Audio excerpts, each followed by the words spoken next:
我作为素人，和当红小花一起参加荒野求生节目，其他明星都带着求生专家，小花因带了我被炒上热搜。哈哈哈，荒野求生带个道士，他是不是傻？直到我预测天象，开坛求雨，用铜板问路，测福祸吉凶，网友们纷纷破防，求问怎么样才能有一个道士朋友？快看，陆灵珠又在耍大牌了，真稀奇，她一个素人，架子倒是比明星还大。网友们在弹幕上的议论我并没有看见。此刻我毫无形象地坐在树荫下，热得很想跳进海里游2圈。人一热，脾气往往就不会太好。唐轩撅着嘴站在一边，一张娇美的脸已经快气成河豚。你到底懂不懂荒野求生啊？专家都说了，帐篷不能搭得离海岸线太近，涨潮了容易淹到。唐轩试图来拖帐篷，却被我毫不留情的一巴掌拍开手。他捂着泛红的白嫩手腕，委屈到差点落泪。你要不是姑姑非要请你，我才不会找你来呢。我没好气的翻个白眼。彼此，要我和你说几遍才听？他们选的位置，大凶，整片海域只有这树下一处极地。刚才我拿罗盘精心挑选半天才找到这地方，你别给我捣乱。我用树叶扇着风，忍耐力已经快到极限。唐轩这人好似听不懂人话。我曾替他姑姑唐云看过风水，从那以后唐云对我十分客气。他没有孩子，把自己的侄女唐轩看得和亲生女儿一般。唐轩进入演艺圈后，事事都是唐云在操心。这次唐轩要参加一档荒野求生节目，唐云有些担心，便来找我算了一卦。坎卦，易经4大凶卦之一，水上加水，险象环生，危机四伏。再加之这次荒野求生的地方正是在一处海岛上，四面环水。唐云吓得立刻给唐轩打电话，让他取消这次的节目。但是唐轩已经签好合同，高额违约金是其次，主要是制作方连唐云都得罪不起。万般无奈之下，唐云只能委托我陪唐轩一起参加这个节目。唐云再三恳求，说只要保证唐轩的安全就行，不必事事都让着他。只是没想到唐轩对我的陪同并不配合。他最近演艺事业不太顺利，很想靠着这个节目翻红，为此特意高价请了一个国外的雇佣兵。姑姑，说出去我要让人家笑死的，别人都是请户外生存专家，你给我找个道士。这次节目周瑶也参加了，他是我前男友，你不会忘记吧？还有张莎莎，就是因为他，周瑶才把我甩了，我绝不能在他们面前丢脸的。只可惜反对无效，唐轩被迫带着我上节目，从进组开始就没给过我好脸色。他以为我抱上唐云的大腿，想靠着这节目出道。什么大凶极地，你能不能别再搞这些乱七八糟的东西了？你当网友都是傻子吗？看不出你想干嘛？唐轩将声音压得极低，一双漂亮的杏眼中满是警告。我不管你是怎么迷惑姑姑的，反正我绝不会让你破坏我的节目。神经病，对于神经病我从来都不会惯着。啊，唐轩，这就是你请的专家？张莎莎是唐轩在圈子里的死敌，两人互相抢角色，抢代言，抢各种资源，抢到后来，张莎莎更是直接撬了唐轩的男朋友。唐轩粉丝气不过，骂张莎莎是小三。她前男友周瑶却跳出来作证，说当时自己已经和唐轩分手了，而且是他主动追求的张莎莎。这一局，张莎莎大获全胜。你这专家长得可真水灵，你们俩站一块，一时间倒分不清谁是素人，谁是明星了。张莎莎捂着嘴，笑得花枝乱颤。她穿着一套黑色的运动服，修身的款式勾勒出修长高挑的身材。不同于唐轩的甜美娇俏，张莎莎的长相更为大气明艳。只是这张艳丽的脸蛋上却带着一层浅浅的黑雾。我站起身，猛然凑近她的脸。张莎莎吓了一跳，等反应过来，嗔怪地横我一眼：“你干嘛呀？吓人家一跳！这么一个千娇百媚的大美女，死了怪可惜的。”出于怜香惜玉的心理，我善意提醒她：“你面部气色黑暗无光，延伸至双耳，夺命鬼将至。”我伸出手搓了一下她的印堂，入手湿滑。你这几天是不是稍微动一下，额头上就容易出汗？这夺命鬼来自水边，要想保命，离水远一点。张莎莎好像听懂了，又好像没听懂。她茫然地眨巴着自己的大眼睛，表情有些无措。直到唐轩扑哧一笑：“张莎莎，给你介绍一下，这是我的助手陆灵珠，她呀是一个道士。你别小看她，人家账号被封以前可是个大网红呢，有几百万粉丝，听说算命看相可准了。”说到这，唐轩吃惊地捂住嘴巴：“哎呀，他说你什么来着？夺命鬼将至呀？什么意思呀？你不会要死了吧？”哪怕明知有摄像头，张莎莎也有些忍不住怒气：“陆灵珠，你把话给我说清楚，你说谁要死了？”张莎莎的音量有些高，很快就吸引了其他人的注意。按照节目组的规则，每个参加荒野求生的艺人都能带一个助手。张莎莎带的助手也是个名人，是国内著名的荒野求生专家陆斌。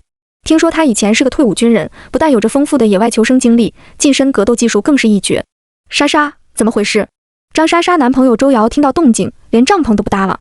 他3两步走过来，生怕张莎莎受到什么委屈。他的助手是一个女医生，擅长外科，还是个户外运动达人。看着围上前来的众人，我眉头一皱，不好意思，我不是针对你，我是说在座的各位全都要死。唐轩得意的笑容僵在唇边，他不着痕迹地踢了我一脚。陆灵珠，你傻呀，干嘛一下得罪所有人？这许多人围着我，更热了。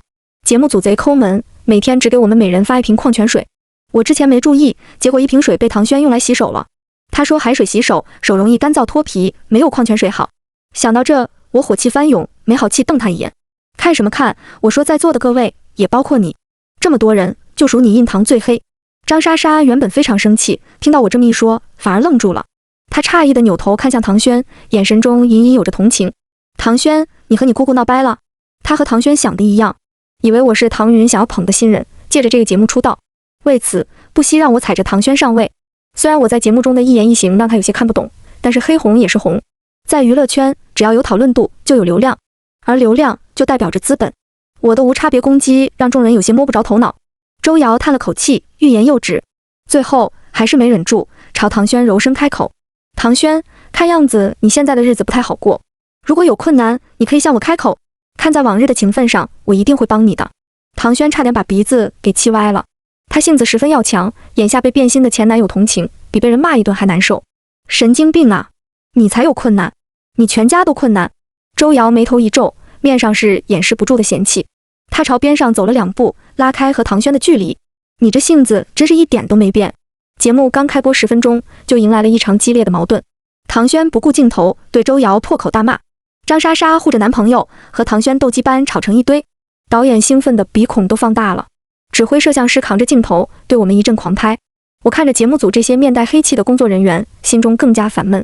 我就说这导有问题吧，上导的人全都有生死大劫，烦死了。一帮印堂发黑的人当中，有个肤白貌美、气场逼人的年轻女孩格外显眼。唐云说得罪不起的制片方就是本市首富宋家。宋菲菲的堂哥开了一家影视公司，这节目就是他公司旗下的。所以得知我要进节目组后，宋菲菲立马空降，成了制片人之一。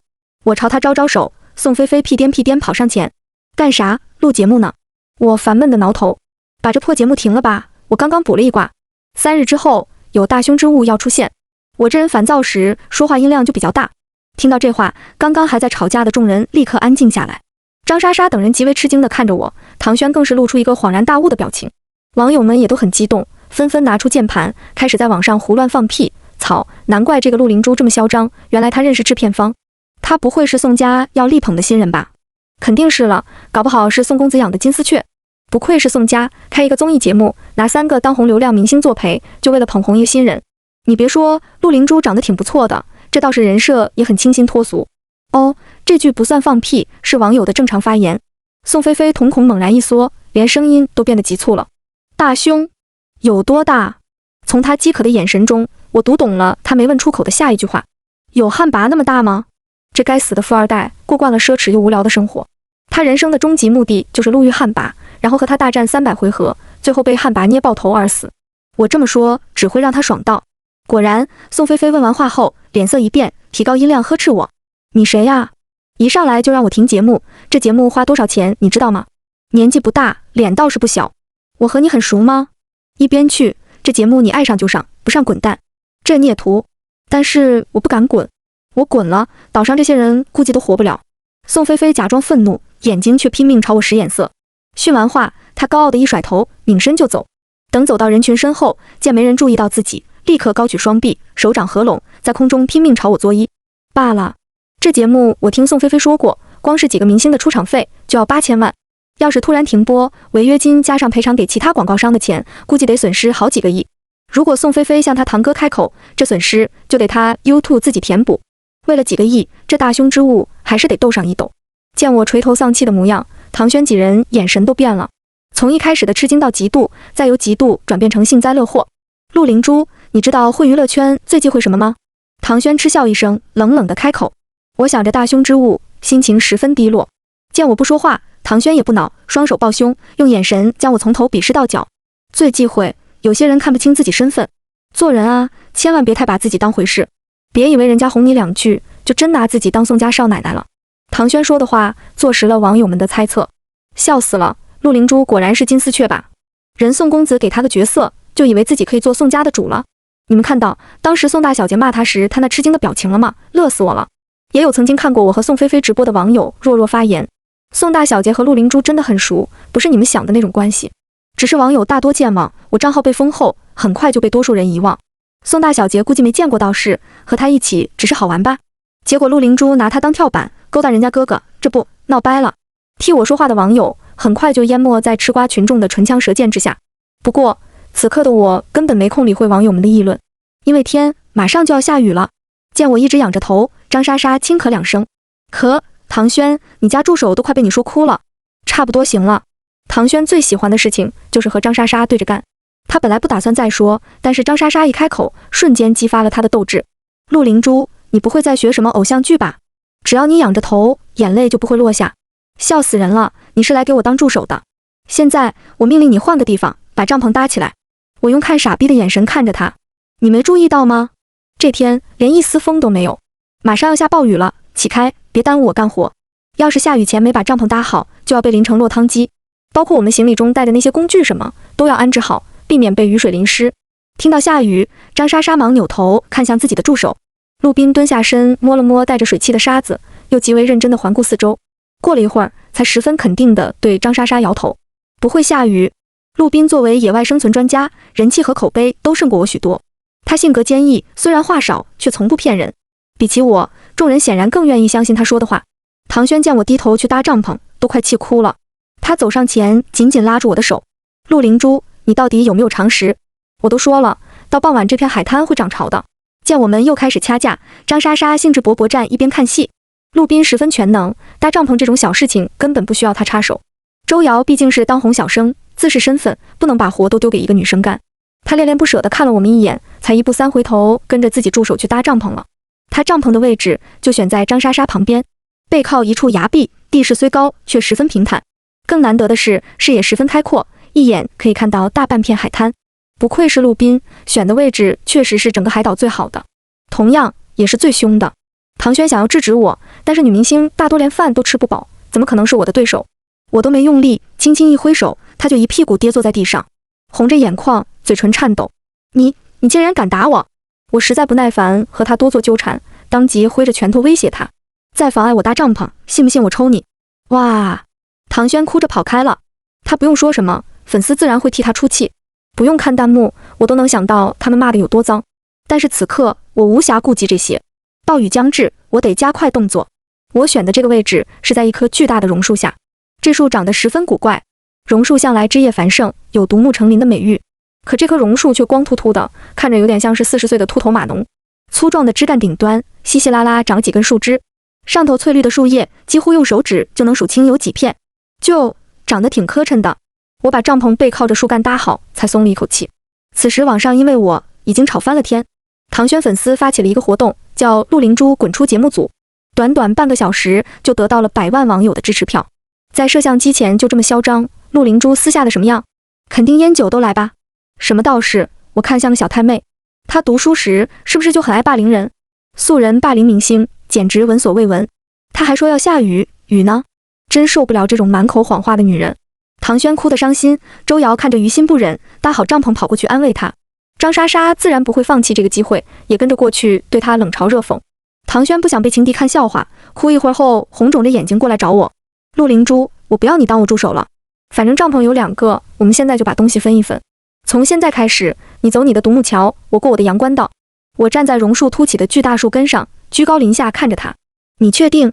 我轰隆隆，雷声大作，下一秒，无数黑云从海面上席卷而来，遮天蔽日。唐轩下半句话就这么卡在嘴边，怎么都说不下去。陆斌，你不是说不会下雨吗？躲在一边看热闹的张莎莎仰头看着漫天乌云，又惊又怕。节目组也有些惊慌，他们为了抓紧拍摄，只搭好了一部分帐篷，另外的帐篷还在搭建中。这要是突然狂风暴雨的，十分影响拍摄工作，可能还会损坏一部分设备。看到导演担心的眼神，副导演十分自信地拿出手机：陈导，你放心，我特意看了天气预报，今天不下雨。这黑云看着吓人，估计一阵风也就吹散了。导演松了一口气，唐轩回过神，面上就有些尴尬。不止他，网友们也都被吓一跳。卧槽，我真以为要下雨。骗子都应该来学学陆灵珠的自信，他那表情好淡定啊，说的和真的一样。待会乌云散了，看他怎么下台。下不来台的只会是唐轩。他卡在嘴边的下半句话终于大声说出口，掷地有声。我现在就收拾东西，另外去找个地方扎帐篷。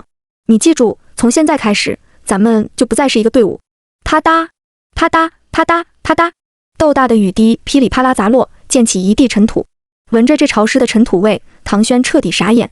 我弯腰钻进帐篷，留给他一个无情的背影。慢走，不送。他张着嘴站在树下，不一会儿功夫脸上就挂满雨水，看着狼狈又可怜。雨下得极大，天仿佛被人撕了个口子，瓢泼大雨倾盆落。节目组忙着收拾东西，根本没空顾及我们，就连负责拍摄我们的机位都减少了好几个。张莎莎几人也抱着头朝自己帐篷的方向快速跑去。天地间仿佛只剩下了唐轩一个人，弱小可怜又无助。曹瞎猫碰到死耗子，陆灵珠估计脸都快笑烂了吧，怎么会有这么贱的人？他肯定得意死了，马上要来嘲讽唐轩了吧。我宣布陆灵珠是我最讨厌的人。唐轩缩着肩膀，茫然又委屈地咬着嘴唇。看他那样，我不由得想起唐云对着我再三恳求的模样。灵珠，我就轩轩这么一个侄女，她被我们惯坏了，性格难免娇气些，希望你别同她计较。唐云也是个苦命人。我叹了口气，朝唐轩招手。傻站着干嘛？下雨了都不知道躲雨吗？还不赶紧进来。唐轩愣住了，晃着头四处张望。你是在说我？这模样看起来更呆了。我索性一把将他拉进帐篷中，随手给他丢过一块毛巾。擦一擦吧，别冻感冒。唐轩又哭了，抱着膝盖把自己缩成一团，抽抽噎噎，梨花带雨。我最怕女孩子哭，看得恼人疼。行了，不赶你。等雨停，我会帮你把帐篷搭好。唐轩不哭了，长翘的睫毛上挂着晶莹的泪珠。你真是道士？我翻个白眼。我不是，你是。雨来得快，去得也快。半小时不到，乌云散去，刺眼的阳光再次倾洒在地面上。下完雨的空气中还带着不少水汽，被高温一晒，简直就像个蒸笼。这秃顶树连片阴凉都给不了。我顶着烈日站在帐篷口，感觉自己快被晒化了。偏偏陆斌和那个女医生傅玉还围着我，非要拉着我说话。让开一点，你们把我空气吸光了。陆斌也不生气，很淡然地后退一步，眼睛却直勾勾盯着我。你怎么知道会下雨？傅玉也十分好奇地打量着我。陆斌非常专业，他的判断很少出错。不管是从气流还是云层来看，这天都没有要下雨的征兆。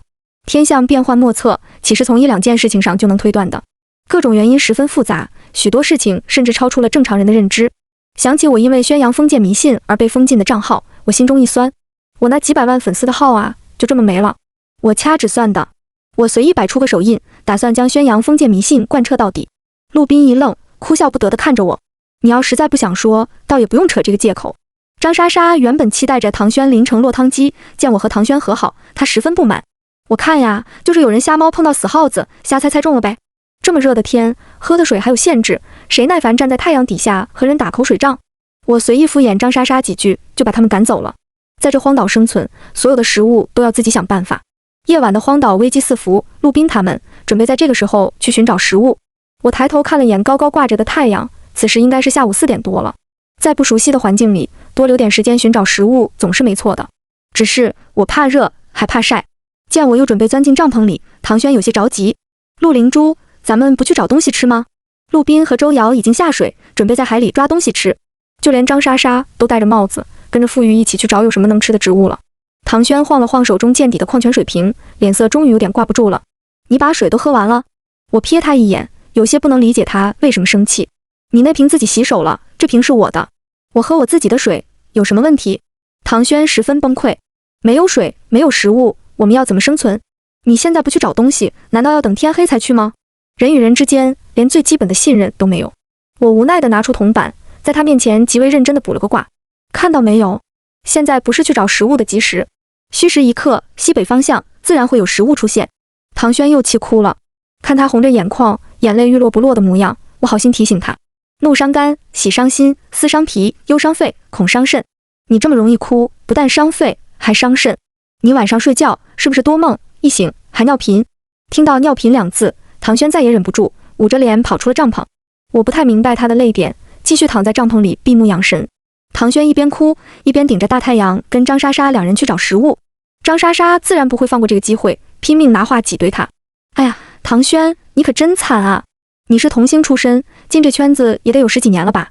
如今让一个新人骑在脖子上，我要是你呀，都没脸见人了。杀人诛心，唐轩绷不住，他粉丝更是快气炸了。只是骂我的弹幕没发几条，就被一片惊呼声给盖过了。周瑶是被陆斌抱上海滩的，左腿上一大片白皙的皮肤变成了红褐色，当中还夹杂着点点灰斑。周瑶脸色发青，瞳孔涣散，意识已经开始模糊。节目组已经有工作人员跑去喊傅玉，此时他和张莎莎几人没走出多远，听见情况马上跑了过来。这是被水母给蛰伤了，不用慌，拿清水冲洗伤口，擦个药就行。傅玉的冷静很快引来大群网友的夸赞，而我显然成了他的反面对照组。节目组的人集体松了口气，谁很快被送到。傅玉按住周瑶的大腿，拧开瓶盖就要朝上冲水，我一把握住他手腕，这不是水母咬的，是海阴虱。万物有灵，深不可测的海底世界中，每天不知有多少生命被吞噬。这些死去的海洋生物会散发出阴气和怨气，海阴虱就由此而生。它们寄生在死去的海洋动物上，靠阴气和怨气为食。听我说完，周围人眼神全变了。傅玉抿紧嘴唇，语气中有着强忍的怒气。陆灵珠，我知道你很想红，但是不应该拿人命开玩笑。我学医这么多年，从来没听过海阴虱这种生物。他生气，张莎莎比他更气。他和周瑶确定关系才几个月，正是热恋期。见我拦着不让傅玉救人，他眼睛都红了，走过来试图推开我。陆灵珠，我可不是唐轩那个怂包。我警告你，要是周瑶有神妖意外，我和你不死不休。导演和工作人员也都围上来劝我，有唱红脸的，还有唱白脸的。周瑶是当红小生，如果真出了意外，节目组负不起这个责任。唐轩弱弱地扯了扯我的衣袖。陆灵珠，你就让傅玉救人吧。今天才拍摄第一天，以后上镜的机会还多着呢。在场那么多人，没有一个相信我。我定定地看着傅玉，极为认真地问他，你没听过的东西就不存在吗？以前欧洲还奉地心说为真理，结果呢？探索科学的道路无穷无尽，所有现在以为的真理，在未来都有被推翻的可能。你凭什么就如此肯定呢？傅玉一怔，眼神中闪过片刻的犹豫和挣扎，随后他挣脱我的手，坚定地拧开矿泉水瓶。我相信自己的专业能力。矿泉水并没有浇在周瑶腿上，因为我及时伸出手掌挡了一下。被海阴虱咬伤，绝不能用普通的水清洗，得用阳水。普通水沾染地面，染上阴气，只有无根之水才能洗掉伤口上的阴毒，否则只会加剧伤口。我话还没说完，早已忍耐到极限的张莎莎突然动手，直接扑过来抱住了我。没了我的遮挡，一整瓶矿泉水就这么直接浇在周瑶腿上。啊！原本半昏迷中的周瑶惨叫一声，人像青蛙般弹起，就连陆斌都差点没按住。他大腿上原本只是有些泛红，如今起了一串红色的燎泡，像重度烧伤病人。看着疯狂挣扎扭动身体的周瑶，傅玉手足无措。怎么会这样？只是用清水洗伤口，不应该有这种反应的。难道这水有问题？拿水过来的工作人员今年大学刚毕业，还是实习生。见众人视线齐刷刷看向自己，他眼一闭心一横，直接仰头把剩下的半瓶水灌进了自己嘴里。喝完还大声地打了一个饱嗝。水是我从箱子里拿的，我们自己也喝，绝不可能有问题。陆灵珠，是你对不对？惊慌失措的张莎莎伸出手臂，白皙的手指用力指向我。你们倒是都会变戏法，是不是你趁乱换了水？现场气氛有些沉默。我环视一圈，看着这些怀疑中带着厌恶的眼神，突然感觉有些心累。曹，爱救不救，死的又不是我男朋友。张莎莎更加笃定，瞪向我的眼神中几乎要射出刀来。你果然是个假道士，真正的道士才不会说脏话，更不会漠视生命。我十分无语。我是道士，不是贱人，谢谢。周瑶的表情越来越痛苦，眉头紧皱，像岸上的鱼一样张着嘴，发出痛苦的呻吟。她的脸色以肉眼可见的速度灰败下来，皮肤由白转青，再由青转黑，逐渐弥漫着一层死气。原本浅色的嘴唇更是直接变成黑紫色，像香港电影中被僵尸咬伤的病人。所有人都看出了不对劲。每年被水母蛰伤的人很多，可从没有人是周瑶这种反应。大家都没说话，只是不住拿眼神扫我和张莎莎。到后来，导演更是直接把问题推给了张莎莎。莎莎，周瑶是你男朋友，你拿个主意吧。张莎莎彻底慌了神。我拿主意？导演，这是你的节目，应该你决定啊。周瑶是当红小生，背靠着实力强横的影视公司，粉丝人数众多。要是在这节目出了事，疯狂的粉丝能把他们两个撕了。因此，两人谁也不肯出这个头。张莎莎和导演的争执引发了观众们的不满。周瑶粉丝十分激动，在网上同张莎莎粉丝掀起了激烈的骂战。我们家周瑶找到张莎莎，真是倒了8辈子霉。这女人也太没良心了吧！哥哥生死关头，她竟然在这推责任。果然关键时刻见人品，等哥哥醒了，一定要让他马上分手。张莎莎的粉丝也不甘示弱，拜托，莎莎只是谈恋爱，又不是他妈，这事情肯定要听导演的呀，明明甩锅的是导演。周瑶这见异思迁的渣男，本来就配不上我们莎莎。网上吵得热闹，现场众人也是心思各异。张莎莎和导演你来我往，谁都不肯先松口。向来负责的傅玉也被周瑶奇诡的反应吓到，迟迟不敢下一步动作。一看就有着丰富的被医闹经验，我听得脑仁疼，忍无可忍，大喝一声：都给我闭嘴！再吵下去就等着给周瑶收尸吧。见我出头，张莎莎和导演同时眼前一亮。陆灵珠，你不是说自己有办法吗？那我就给你一个机会，证明一下。导演也跟着疯狂点头。陆灵珠，你试试吧，这种时候只能死马当活马医了。万一是错了，也没人会怪你的，只是会被网暴而已，我懂的。全都给我让开！我找了个平坦的地方，把周瑶仰面放好，然后直接动手撕去她的外裤和衣服，将她大腿皮肤全部露出。手心、胸口和肚脐上不能有任何遮挡，这样才能更好地发挥出羊水效果。见我手脚麻利地包周瑶衣服，众人神情各异。唐轩一言难尽地看着我：你打算去哪里找无根之水？我伸出手朝天指了指，无根之水当然从天上来。素来沉默寡言的陆斌率先开口，神情有些复杂。2个小时前刚下过雨，看这天气，今天不会再下了。这样干等，要等到什么时候？张莎莎脸色一变：陆灵珠，你不会想一直拖着吧？到时候如果不下雨，就把锅甩给老天爷？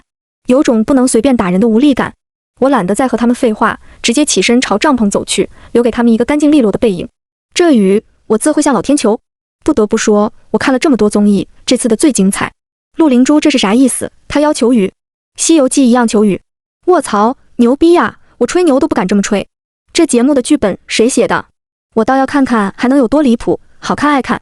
网上的风评逐渐转变，一些看热闹不嫌事大的吃瓜群众蜂拥而至。一时间，我成了本期节目中讨论度最高的人，张莎莎3人加一起都比不过我。网友觉得我背靠宋佳，拿到了非常离谱的节目剧本。为了走红，已经丧心病狂到开始胡编乱造，而节目组的人则是全部把我当成了疯子。只有宋菲菲站在一边咬牙切齿：靠，你还会求雨呀？会求雨你不教我，是不是人啊？历史中记载，古代道士利用轻微雷法或者神霄雷法祈雨，比如元朝道士张守清，宋朝道士林灵素和林灵素同时代的王文清等等都会祈雨，并因此多次受到皇帝的嘉奖。要求雨需要在高处设置雨坛。我朝四周看了一圈，最适合求雨的位置就在陆斌他们帐篷背后的山崖上。这么多人也没人帮我搭把手，现在出门在外只能一切从简。我扛着一张简易的露营桌就朝山崖跑去。救人如救火，周瑶的伤口确实不能再耽搁了。我吩咐宋菲菲看紧周瑶，一旦下雨要立刻按住她的手腕脚腕。被海阴虱咬伤的人会本能的惧怕羊水，到时候周瑶估计会想办法逃走，必须得找人看住她。你们不会真信陆灵珠的话吧？张莎莎被宋菲菲要求按住周瑶的手腕，她虽然有些不情愿，却不敢违背宋菲菲的意思，只能一边敷衍地按着，一边随口抱怨：什么海阴虱，现在更离谱，直接求上雨了。他不会真以为自己是什么天使吧？陆斌和傅玉没说话，唐轩按着周瑶另外一只手，试探性地问宋菲菲：你们好像很熟？宋菲菲傲娇地一甩头：他什么档次，也配和我熟？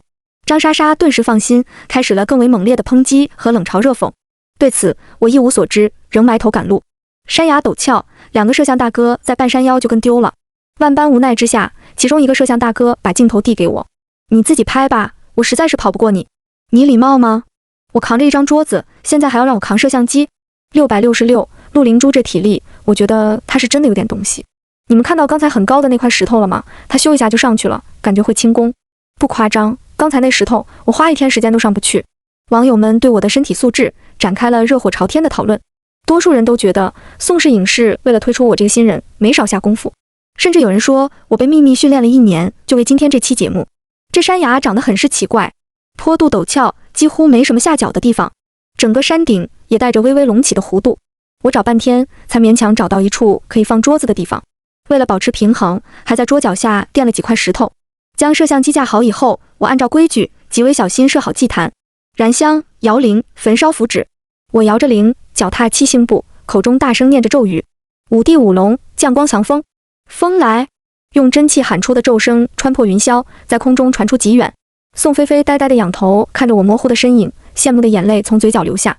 卧槽，整这么帅，这么拉风的技能，为什么不交给我？网友们也都很激动。卧槽，这咒声差点把我尿喊出来。我承认陆灵珠这2句话喊得荡气回肠，但是想求雨，网友的话只发了半句。因为此时狂风大作，崖顶的树叶被吹得沙沙作响，唐轩连帽子都被风掀掉了。香炉中的3道烟并没有被风吹散，依旧笔直地朝上方飘去。我继续摇铃，广布润泽，辅佐雷公。云起，无数乌云从天边席卷而来，隐隐有压倒山崖之势。张莎莎震惊地看着漫天黑云，半晌才低喃道：“不可能，绝对不可能！”网友们比他还要激动，在弹幕前纷纷破防：“这是特效吧？肯定是特效！还说是直播呢，狗屁，都是提前录好的吧？楼上的，这真的是直播！我大表姑她3婶媳妇的堂哥就在现场，给我们发视频了。”此时，所有的声音都影响不到我。求雨耗费极大，踏步、摇铃、喊咒需要互相配合。行差踏错一步，求雨仪式就会失败。神服命汝，长川听从。雷鸣，闪电飞光，雷声轰鸣。一道纤细的身影站在崖顶，一人面对无数游走的雷蛇。他一手指天，一手摇铃，清亮的声音中带着足以对抗天地威压的勇气和自信。五湖四海，水醉潮宗。雨至，大雨倾盆，银河道谢。天地间只剩下白茫茫一片水雾。宋菲菲抹了一把脸上的雨水，眼神中满满都是嫉妒。真他妈帅啊！弹幕和哑巴一样，所有人呆呆地看着这一幕，都忘记了说话。张莎莎几人被这场大雨摄住心神，竟然都忘记我走之前的交代。雨水落下，周瑶就像入锅的鱼一般开始扑腾。陆斌几人光顾着看我，被他的反应打个措手不及。发什么呆？周瑶要跑了！宋菲菲一声大喝，将几人的理智拉回。陆斌率先反应过来，一个鹞子扑食，将周瑶重新扑倒在地。节目组的工作人员也都跑来帮忙。周瑶面容狰狞，张开嘴像野兽一样发出痛苦的嘶吼声。雨，不要雨！雨水落到他身上，竟冒起阵阵白烟。都给我按好了！此刻的周瑶力气极大，动作疯癫。唐轩和张莎莎2个女孩根本就近不了他的身。宋菲菲亲自上阵，按住他一条腿。陆斌和4、5个年轻男孩一起上阵，总算是按照我的要求，把周瑶平放在地上。在大量雨水的冲刷下，周瑶的反抗逐渐微弱。她腿上的水泡和红肿迅速消退，很快就恢复了原本的白皙光洁，脸上的黑气也缓缓褪去，只是嘴唇依然有些苍白。宋菲菲放开手，站起身朝我挥手：“灵珠，收了神通吧。”我淡然地点头，朝着天上丢出一枚造型古朴的令牌。急急如律令，云散雨收，乌云散去，霞光万丈。我扛着摄像头和露营桌下山时，发现众人都有点不对劲。以前是用看疯子的眼光看我，现在好像我是什么吃人的妖怪。张莎莎踌躇着走上前，张开嘴欲言又止，还是傅玉帮她说出了下面的话。周瑶好像晕倒了，什么时候能醒？我把手指按在她手腕上把了会儿脉，又翻开她眼皮看了看，阴毒入体，阳气有损，给她灌碗姜汤下去，再让她好好休息2天就行。工作人员立刻扛着她回营地换衣服灌姜汤。张莎莎咬着唇，犹豫半天才一跺脚，扭头跟着周瑶走了。宋菲菲屁颠凑上来，夹着嗓子十分甜腻地喊我：“灵珠大师，滚！”宋菲菲笑嘻嘻地朝我抛媚眼。好嘞。唐轩惊疑不定地看着我们，等宋菲菲走后，才探究地开口：“你和宋家大小姐一点都不熟。”和现场诡异的寂静不同，网上早已炒开了锅。绝大多数人都不信这雨是我求来的，都说这是录播，或者我看过天气预报。我的支持者则是发出了灵魂拷问：“你见过天气预报有这么精准的卡点？风来云起，雷鸣雨至，还有最后的天晴，谁家天气预报卡点这么准？这节目肯定都是特效，都是假的。谁有陆灵珠联系方式？我想去拜个师。”镜头前的观众很兴奋，节目组的人很慌。如果我说的是真的，那就代表3天后确实会有大凶之物出现。导演召开紧急会议，商量要不要停止录节目。当然，他也是拿钱吃饭的。最终决定还是要由制片方拍板。资本家是没有良心的。宋菲菲将桌子拍得哐哐响。我宋家拿10个亿出来录节目，你们当我是空气呀？居然去听一个道士的话。要停播可以，10倍违约金给我结一下。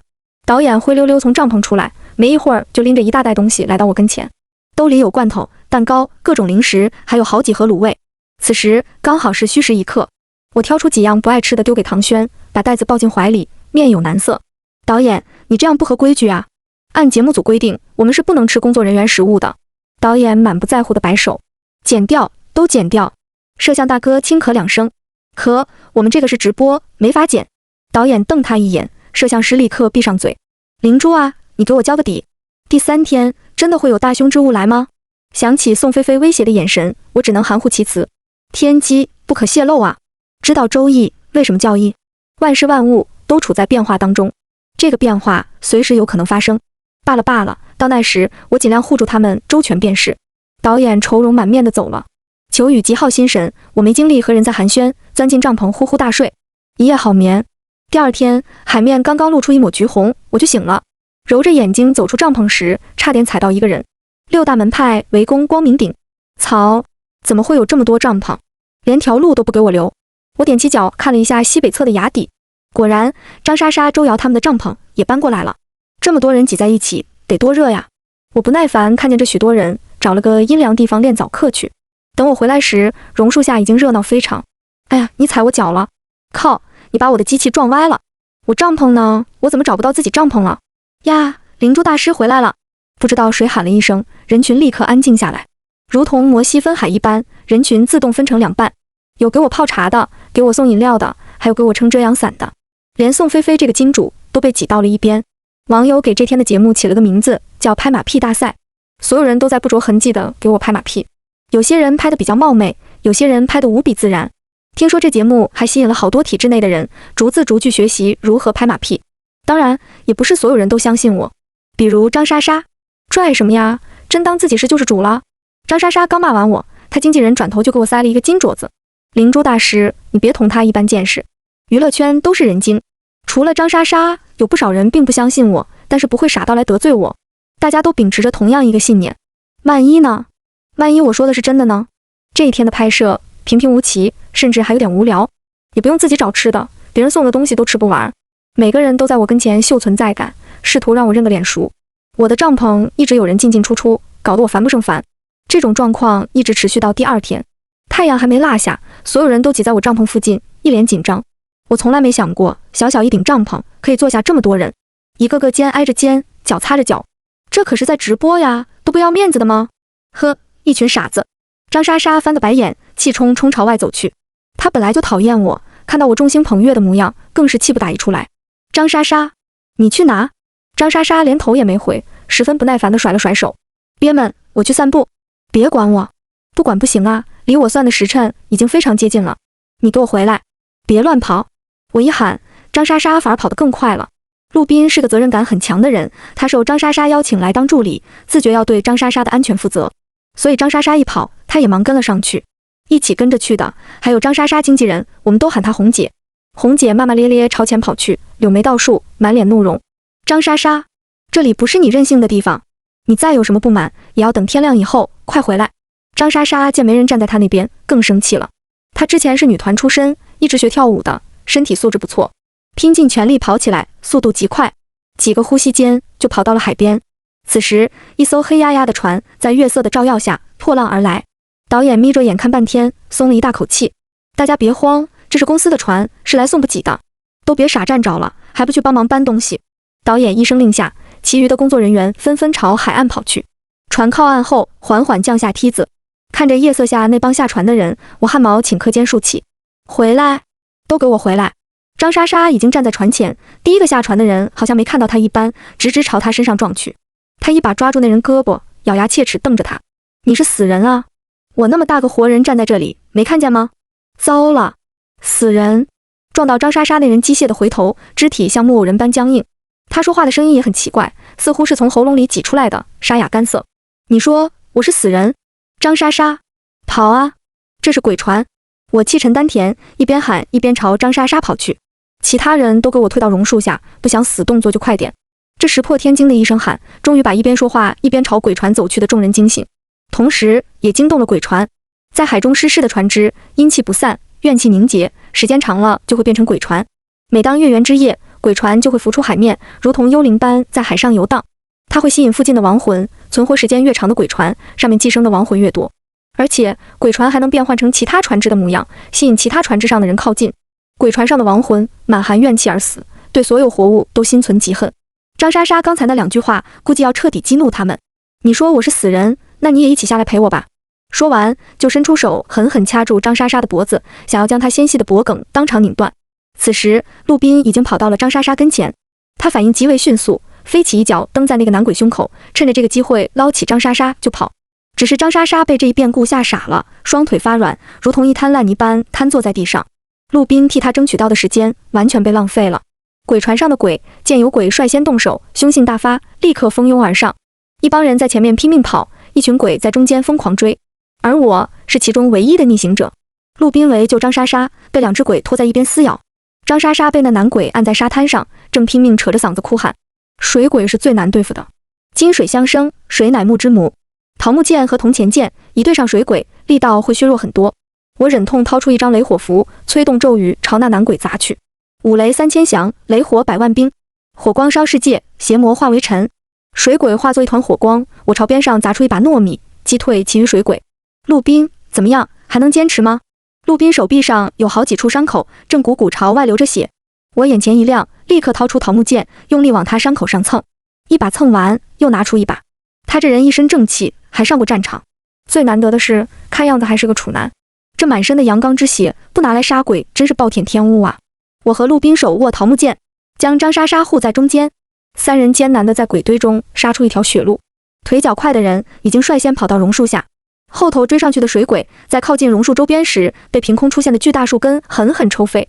那树根通体漆黑，甩动间竟然隐隐有雷鸣之音。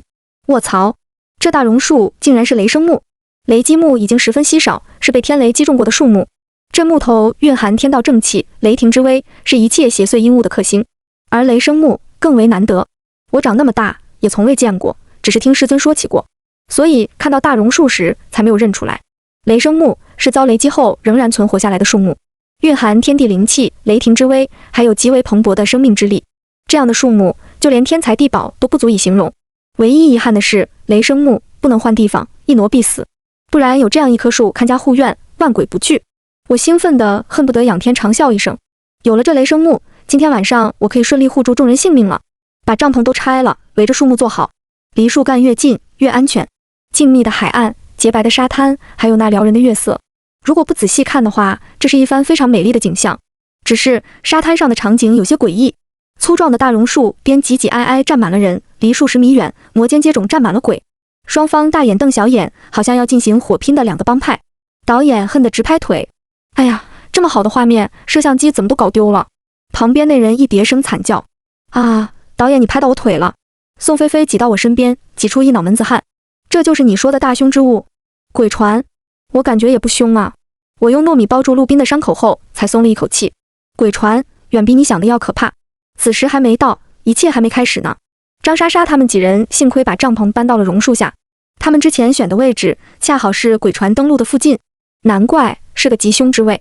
天色渐晚，越来越多的人坐不住了，有肚子饿的，有想上厕所的，可是大家都不敢动，因为整个岛除了榕树周边，几乎全都被黑气笼罩，一股极为阴冷的气息不停从前方传来，温度越来越低，有不少身体弱的人已经率先遭不住。张莎莎眼神茫然，直勾勾地盯着鬼船的方向。许浩，你终于肯理我了，你知道吗？我从来没有忘记过你，我最爱的人一直都是你。周边的人倒吸一口冷气。唐轩幸灾乐祸地看向周瑶，他在我耳边轻声解释，许浩是张莎莎的前男友，看来周瑶只是个替代品，哈哈。你看他脸色多难看。周瑶的脸色确实很难看，只是他并没有生气，而是和张莎莎一样，呆呆地望着鬼船的方向。阿玲，是你吗？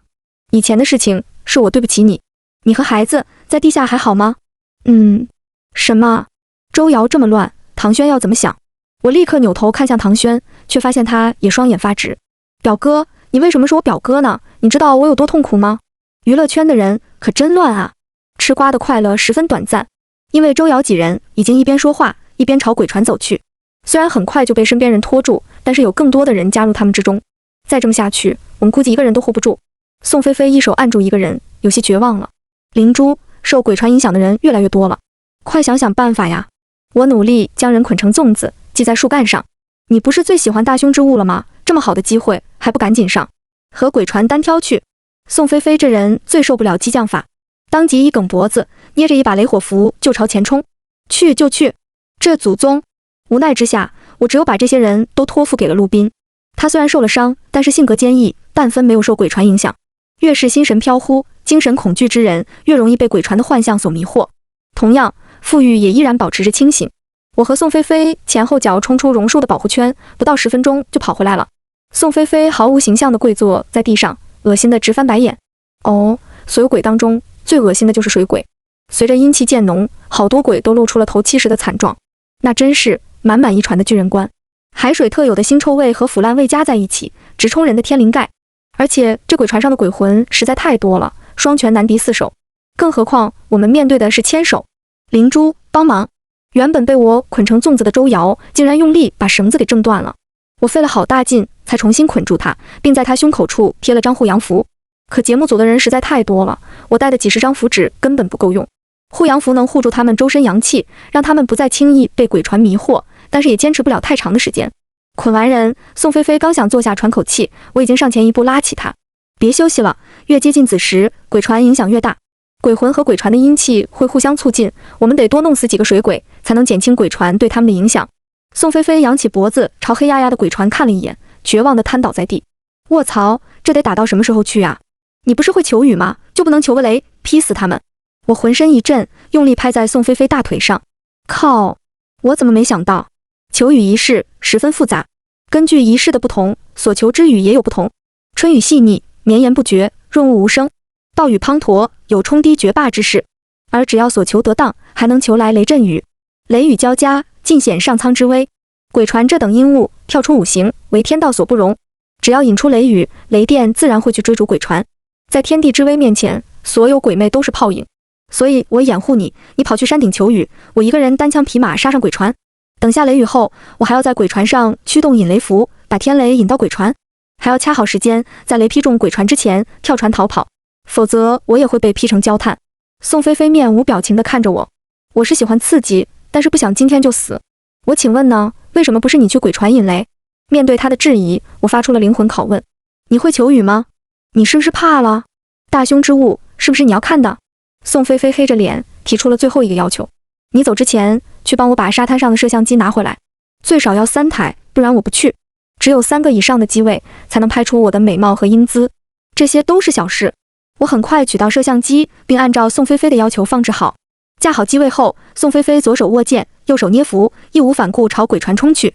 我朝着她的反方向，朝着山崖狂奔。也是到这时，我才深深体会到了人民币玩家的可怕之处。宋菲菲身上好像有什么储物空间，符纸多得根本用不完。我在崖上奔跑，不时能看到鬼船上火光四射，电闪雷鸣。一个人硬是打出千军万马的气势。这一战，乔墨与光是看一眼都能心疼到昏过去。太原号施雷火精，结阴巨阳守雷城；关博烽火登渊庭，作风星电起幽灵。收阳降雨请客声，驱龙掣电出玄红。雨至雷鸣，怕宋菲菲撑不住，一段求雨咒差点让我念成 rap。雷至，菲菲引雷。黑夜中，海浪翻涌，似乎随时能将一切东西吞噬。洁白的沙滩上，静静地停着一艘鬼船。在月光的照耀下，鬼船显露出它原本的面容。破烂的船体上爬满了各种藻类和贝壳，船头破了一个大洞，洞口处一眼望去，尸横遍野。甲板上站满了各色各样的水鬼，全都面容狰狞，形象可怖。在这一船黑色灰色中，有一抹鲜亮的身影，极为引人注目。女孩长发飞舞，身形纤细，却充满了力量。她一手执剑，一手结印，眼神中有着虽千万人吾往矣的坚定。雷霆号令，赤招众灵，上通无极，下彻幽冥，无以无躯，召唤九雷，急急如律令。轰隆隆，漫天雷电都只是她的背景板。此刻的宋菲菲宛若在雷火中涅槃的女神，每一个动作和角度都经过她的精心设计。只恨我视力太好，将她所有装逼尽收眼底。曹真他妈帅！天雷滚滚，劈了足足有1刻钟才停下。沙滩上早已看不到鬼船的身影，只余下一堆焦臭的黑灰。我松了口气，这才不急不缓地朝山下走去。等我来到榕树下时，却发现宋菲菲正抱着一堆破烂的机器哭。宋菲菲流过血流过汗，就是没有流过泪。这是我第一次见她哭得这么伤心。我脸色大变，3两步跑过去，吓得声音都在颤抖。出什么事了？你快说呀，急死人了！宋菲菲把脸贴在一块破破烂烂的屏幕上，哭得嗓子都哑了。他妈的，雷引多了，把摄像机全劈了！呜，这是我最牛逼的时刻，竟然没有拍下来，我好恨啊！神经病！后来等节目结束以后，我才知道所有的镜头在鬼船到来时就已经结束了。网上骂声一片，都在说这节目憋半天，最后拉了一坨大的。原本相信我的人，也都觉得是节目组编不下去，才如此收尾。宋菲菲对此耿耿于怀，每天拉着我萌女撒娇。我不管，咱们再去参加一期节目吧。这次我一定要一雪前耻。